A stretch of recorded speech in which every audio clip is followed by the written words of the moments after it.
皆さんこんにちは。カリナです。金子さんの友達です。今日は私の1週間について話します。月曜日。月曜日の朝、アパートの外はまだ静かでした。私は6時50分頃に目を覚ましました。前の晩に少し遅くまで課題をしていたので、体は少し重かったですが、すぐに起きました。キッチンへ行き、お湯を沸かしてコーヒーを入れました。窓の外を見ると、近くの道を通る人はまだ少なく、日本の朝は静かだと感じました。朝ごはんは簡単にパンとヨーグルトを食べました。食事をしながら携帯電話で大学からの連絡を確認しました。今日は午前中にアルバイトがあり、午後は大学の授業がありました。カレンダーを見て一日の流れを確認しました。7時40分頃に家を出ました。玄関で靴を履いてアパートのドアを静かに閉めました。駅まで歩く途中、コンビニの前を通りました。店の中ではすでにお弁当を買う人が何人かいました。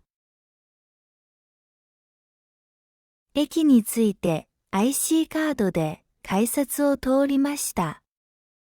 電車は通勤する人で少し混んでいましたが、時間通りに来ました。8時30分頃、アルバイト先に着きました。私はカフェで働いています。エプロンをつけて準備を始めました。コーヒーマシンを確認してテーブルを拭きました。午前中はお客さんが多く注文を取ったり飲み物を運んだりしました。日本語での接客はまだ緊張しますが、少しずつ慣れてきました。12時にアルバイトが終わりました。制服を片付けて職場を出ました。そのまま大学へ向かいました。途中でコンビニに寄っておにぎりとお茶を買いました。大学のキャンパスに着いてベンチに座って昼ご飯を食べました。周りでは日本人の学生や他の留学生が話していました。午後の授業は2時から始まりました。教室に入り、前の方の席に座りました。今日は専門科目の授業で先生の説明を聞きながらノートを取りました。専門用語は難しかったですが、スライドを見ながら理解しました。グループワークの時間もあり、日本人の学生と一緒に課題について話しました。授業は5時頃に終わりました。その後、図書館に行き、少し調べ物をしました。静かな場所で集中できました。必要な資料をコピーして、カバンに入れました。6時30分頃に大学を出て、電車で家に帰りました。帰りの電車では、スマートフォンで家族からのメッセージを読みました。国は違っても連絡が取れることに安心しました。家に着いたのは7時30分頃でした。手を洗って夕食を作りました。野菜を切って簡単な炒め物を作りました。食事をしながら日本のテレビ番組を見ました。内容は全部わからなくても聞いているだけで勉強になりました。食事の後で少し休んでから課題を始めました。ノートを見返して今日の授業の内容をまとめました。わからない言葉は辞書で調べました。10時頃に勉強を終えてシャワーを浴びました。11時頃ベッドに入りました。外は静かで遠くの電車の音だけが聞こえていました。忙しい一日でしたが、日本での留学生生活の一日として充実した月曜日でした。火曜日。火曜日の朝は前の日より少しゆっくり起きました。7時30分頃に目が覚めてしばらくベッドの中で体を伸ばしました。外からは車の音と人の話し声が聞こえてきて、街がもう動き始めているのがわかりました。起きてからカーテンを開けると空は晴れていて、朝の光が部屋に入ってきました。キッチンへ行き、電気ポットでお湯を沸かしました。朝ごはんは昨日スーパーで買ったパンとバナナを食べました。ヨーグルトも少し食べて緑茶を飲みました。食事の後で洗濯機を回しました。留学生の生活では家事もすべて自分でしなければならないので、朝の時間をうまく使うことが大切です。9時頃に家を出ました。今日は午前中に授業がありました。駅まで歩く途中、近所の小学校の前を通りました。子供たちが元気に歩いていて、日本の朝の風景だと感じました。電車はそれほど混んでおらず、座ることができました。車内では教科書を開いて、今日の授業の予習をしました。大学には9時40分頃に着きました。10時から日本語の授業が始まりました。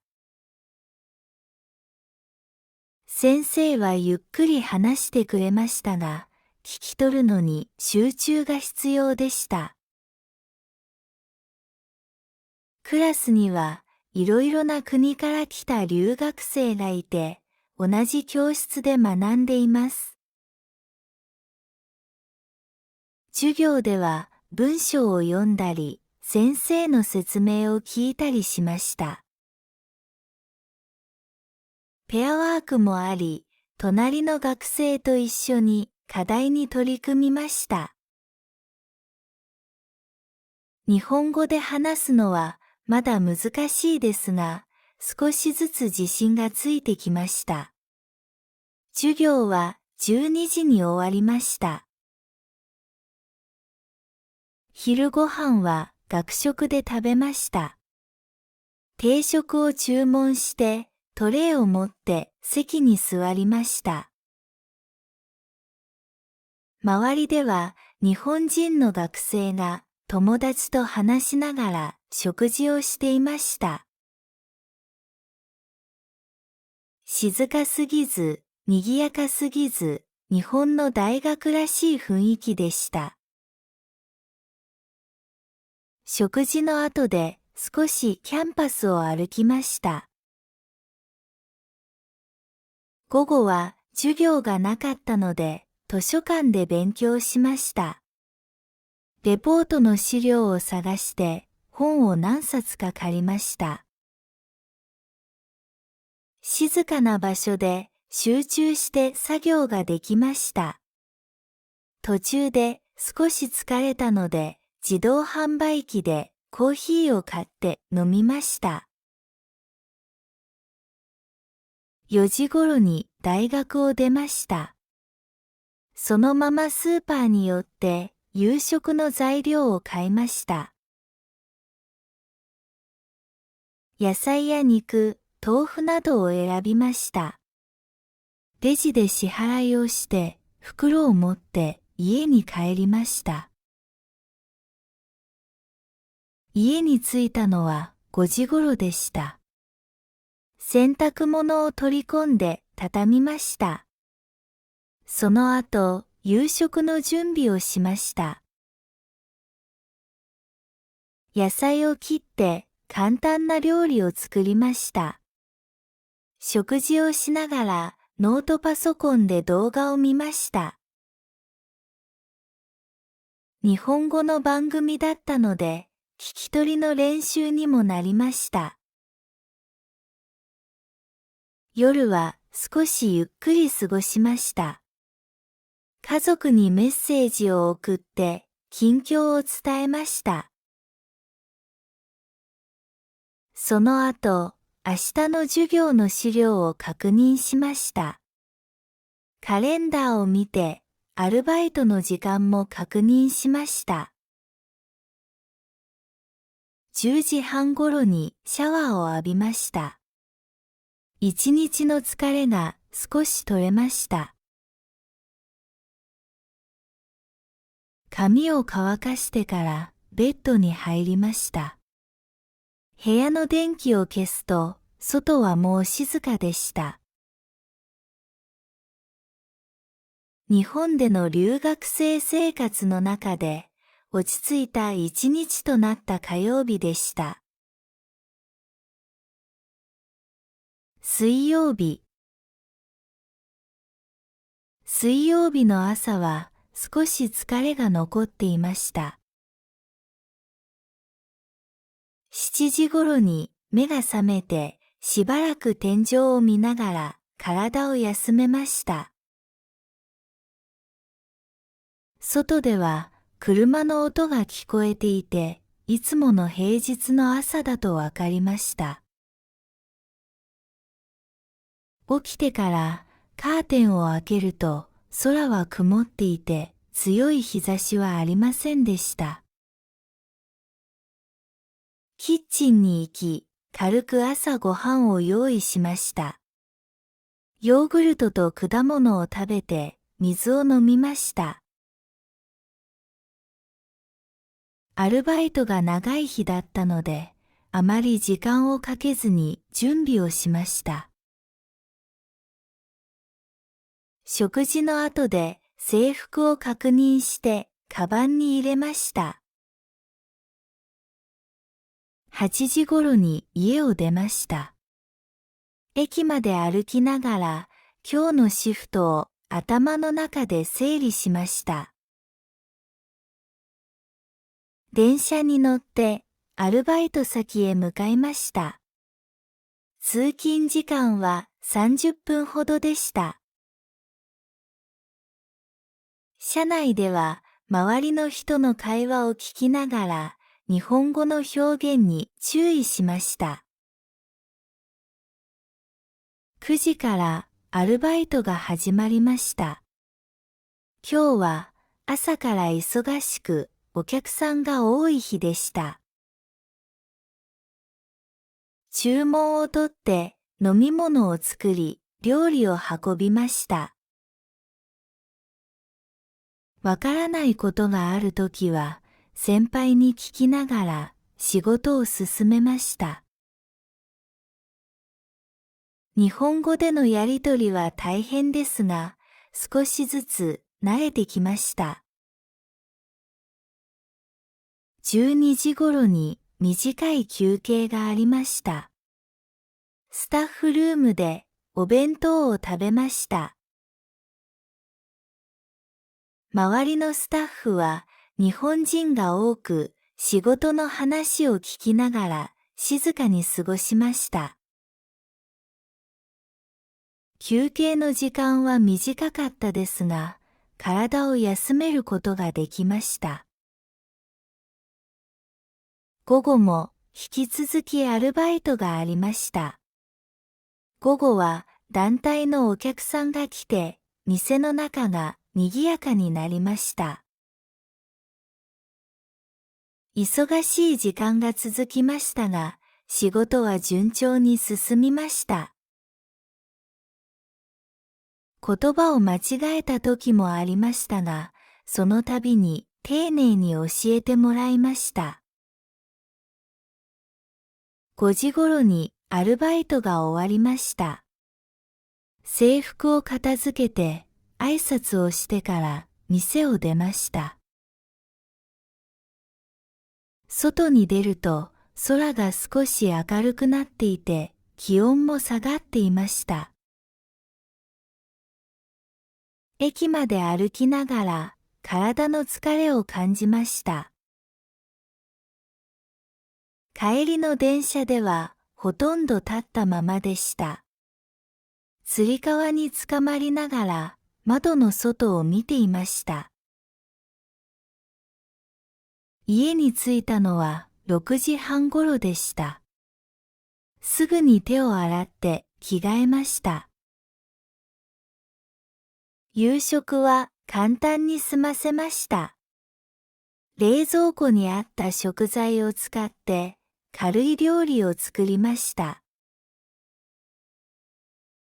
食事をしながら今日の仕事を思い出しました。長い一日でしたが充実していました。夜は無理をせずゆっくり過ごしました。シャワーを浴びて体を温めました。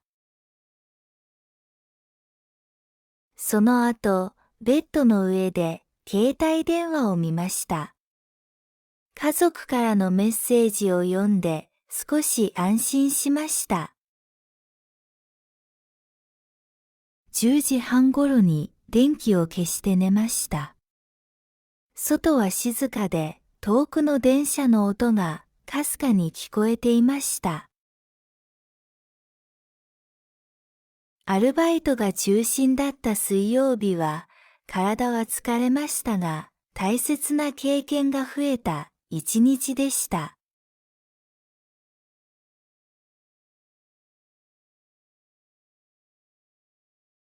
皆さんこんにちは。カリナです。金子さんの友達です。今日は私の1週間について話します。月曜日。月曜日の朝、アパートの外はまだ静かでした。私は6時50分頃に目を覚ましました。前の晩に少し遅くまで課題をしていたので、体は少し重かったですが、すぐに起きました。キッチンへ行き、お湯を沸かしてコーヒーを入れました。窓の外を見ると、近くの道を通る人はまだ少なく、日本の朝は静かだと感じました。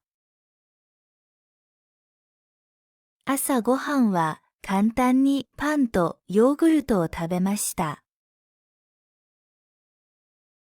食事をしながら、携帯電話で大学からの連絡を確認しました。今日は午前中にアルバイトがあり、午後は大学の授業がありました。カレンダーを見て一日の流れを確認しました。7時40分頃に家を出ました。玄関で靴を履いてアパートのドアを静かに閉めました。駅まで歩く途中、コンビニの前を通りました。店の中ではすでにお弁当を買う人が何人かいました。駅に着いて IC カードで改札を通りました。電車は通勤する人で少し混んでいましたが、時間通りに来ました。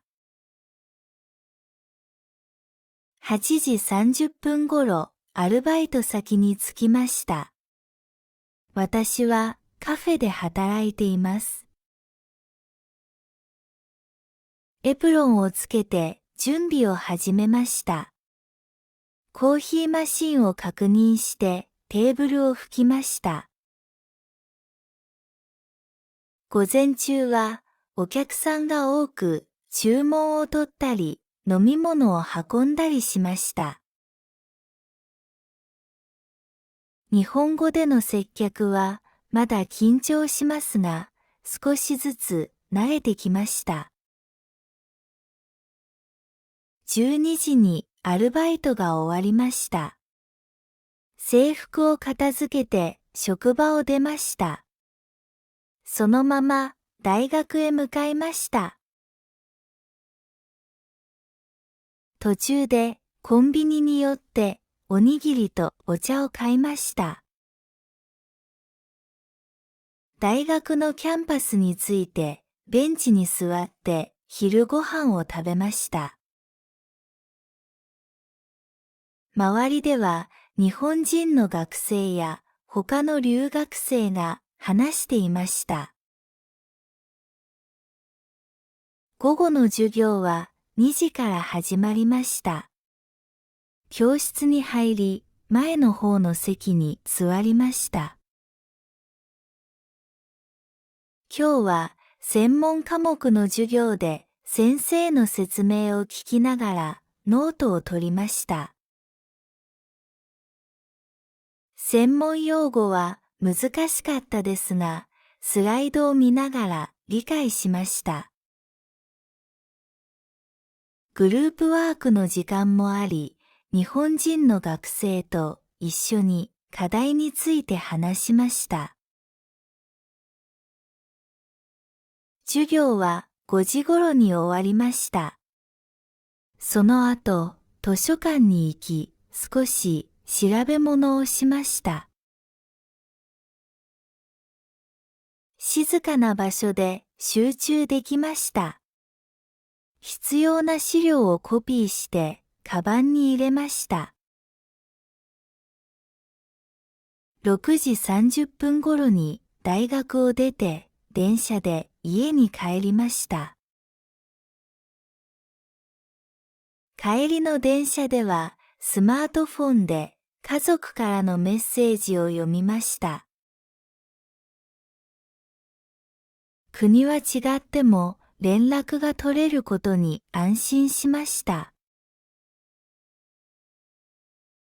家に着いたのは7時30分頃でした。手を洗って夕食を作りました。野菜を切って簡単な炒め物を作りました。食事をしながら日本のテレビ番組を見ました。内容は全部わからなくても聞いているだけで勉強になりました。食事の後で少し休んでから課題を始めました。ノートを見返して今日の授業の内容をまとめました。わからない言葉は辞書で調べました。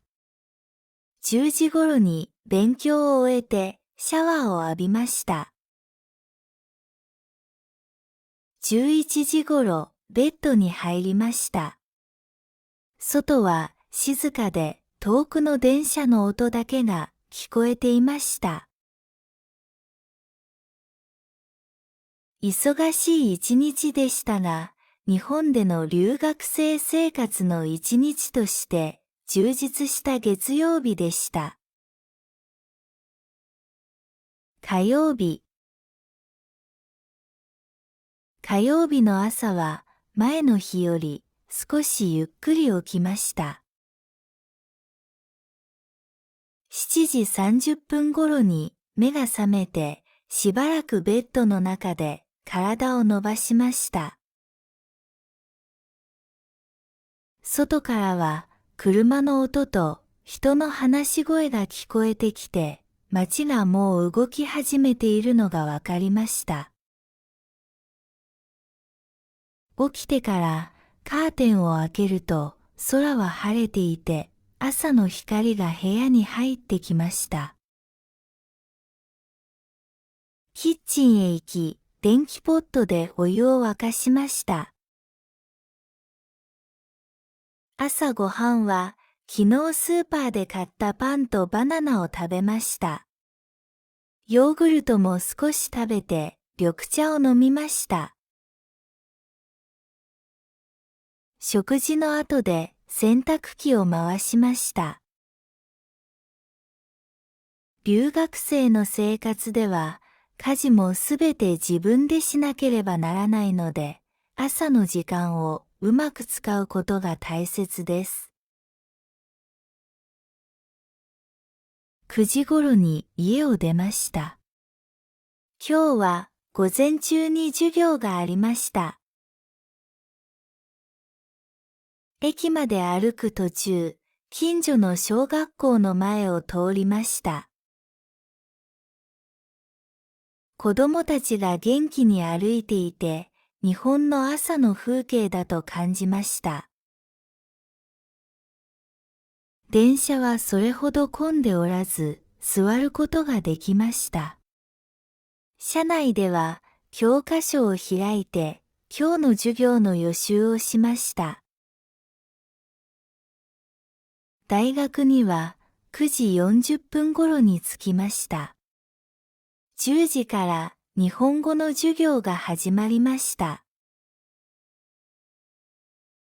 先生はゆっくり話してくれましたが、聞き取るのに集中が必要でした。クラスにはいろいろな国から来た留学生がいて、同じ教室で学んでいます。授業では文章を読んだり、先生の説明を聞いたりしました。ペアワークもあり、隣の学生と一緒に課題に取り組みました。日本語で話すのはまだ難しいですが、少しずつ自信がついてきました。授業は12時に終わりました。昼ご飯は学食で食べました。定食を注文してトレイを持って席に座りました。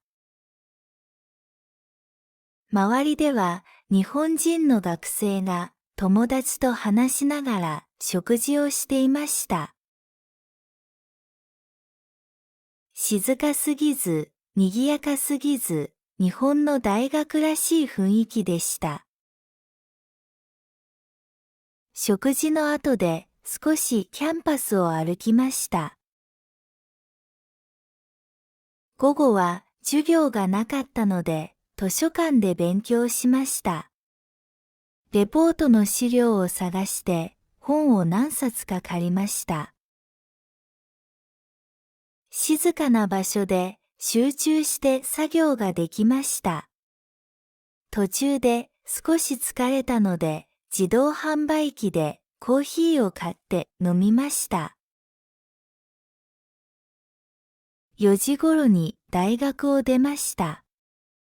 そのままスーパーに寄って夕食の材料を買いました。野菜や肉、豆腐などを選びました。レジで支払いをして袋を持って家に帰りました。家に着いたのは5時頃でした。洗濯物を取り込んで畳みました。その後、夕食の準備をしました。野菜を切って簡単な料理を作りました。食事をしながらノートパソコンで動画を見ました。日本語の番組だったので、聞き取りの練習にもなりました。夜は少しゆっくり過ごしました。家族にメッセージを送って近況を伝えました。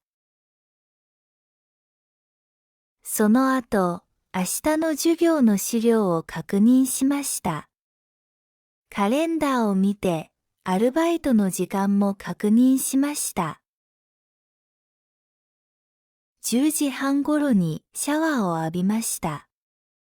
一日の疲れが少し取れました。髪を乾かしてからベッドに入りました。部屋の電気を消すと、外はもう静かでした。日本での留学生生活の中で、落ち着いた一日となった火曜日でした。水曜日。水曜日の朝は少し疲れが残っていました。7時頃に目が覚めてしばらく天井を見ながら体を休めました。外では車の音が聞こえていて、いつもの平日の朝だとわかりました。起きてからカーテンを開けると空は曇っていて強い日差しはありませんでした。キッチンに行き、軽く朝ごはんを用意しました。ヨーグルトと果物を食べて水を飲みました。アルバイトが長い日だったので、あまり時間をかけずに準備をしました。食事の後で制服を確認してカバンに入れました。8時頃に家を出ました。駅まで歩きながら今日のシフトを頭の中で整理しました。